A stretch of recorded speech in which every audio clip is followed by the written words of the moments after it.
Hello friends, I am Dr. Manish M. Bhardwaj. I am a plastic surgeon in Zenith Clinics. आज हम breast implant versus fat grafting इस topic पर थोड़ा सा discuss करेंगे। Breast implant और fat grafting mainly ये दो तरह के प्रोसीजर्स हैं जिसके द्वारा हम ब्रेस्ट का साइज एनहांस कर सकते हैं या बढ़ा सकते हैं। इसमें साइज भी बढ़ता है और कॉस्मेटिकली भी जो ब्रेस्ट का अपीयरेंस है वो बेटर होता है।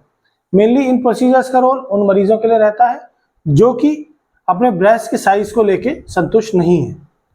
अब हम बात करेंगे फैट ग्राफ्टिंग के बारे में।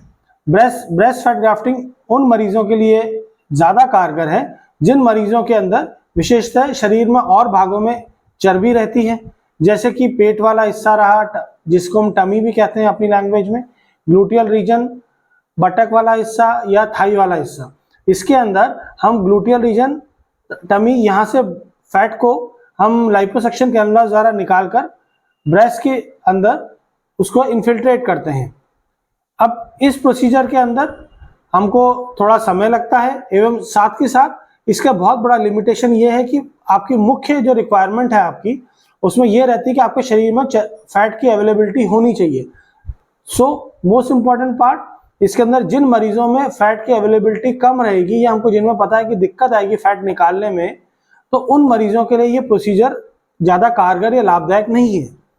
दूसरी बात, हम बात करेंगे इम्प्लांट के बारे में। ब्रेस्ट इम्प्लांट मेनली ये सिलिकॉन मटेरियल से बना होता है। जो इम्प्लांट हम लोग करते हैं वो FDA अप्रूव्ड रहता है और इम्प्लांट अपने आप में एक इनर्ट मटेरियल, इनर्ट मतलब जिसका कि हमारे शरीर के साथ किसी भी तरह का कोई रिएक्शन नहीं होगा। इसीलिए इन इम्प्लांट्स का रोल उन मरीजों के लिए ज़्यादा रहता है जिन मरीजों का इन पर्टिकुलर हम ये देखेंगे कि जिनमें हमारे को फैट की क्वांटिटी जितना हमें चाहिए उतनी नहीं मिल रही। दूसरी बात, जो अपने ब्रेस्ट का साइज अपने शरीर के हिसाब से ज़्यादा बढ़वाना चाहते हैं उन लोगों के अंदर इम्प्लांट का रोल ज़्यादा है, क्योंकि ब्रेस्ट इम्प्लांट अलग अलग साइजेज में 250 cc, 350 cc, 450 cc इस हिसाब से आते हैं। उसके अंदर भी आपका थोड़ी बहुत लिमिटेशन रहेगी अपने स्किन की। जो मरीज कंपैरेटिवली थिन है उन मरीजों के अंदर आपको बड़ा इम्प्लांट डालने में दिक्कत आती है क्योंकि आपका स्किन उस हिसाब से स्ट्रेच नहीं कर पाती। अब इम्प्लांट जो है वो एक लाइफ लॉन्ग प्रोसीजर है।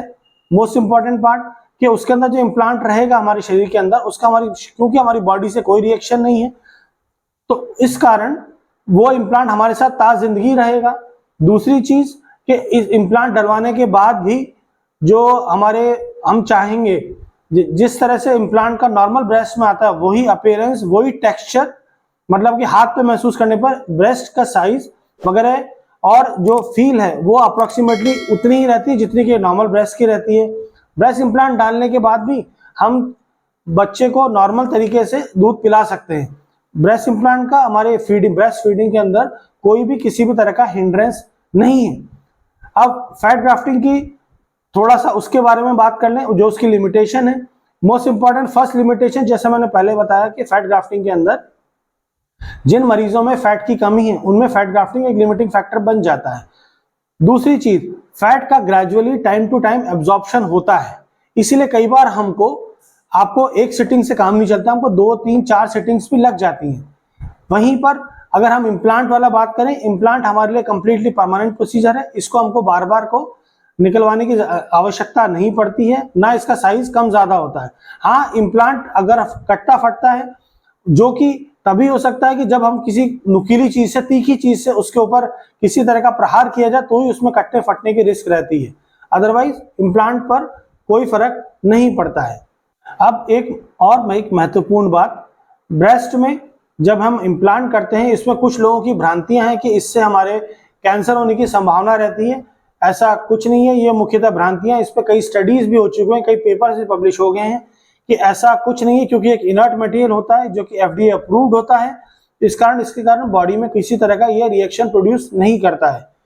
दूसरी चीज, अब फैट ग्राफ्टिंग को लेके, क्योंकि फैट ग्राफ्टिंग हम अपने शरीर का फैट ही अपनी बॉडी के अंदर डाल रहे हैं, और या हम कह सकते हैं हम उस फैट का ज्यादा से ज्यादा हम ये कह सकते हैं रीएडजस्टमेंट कर रहे हैं।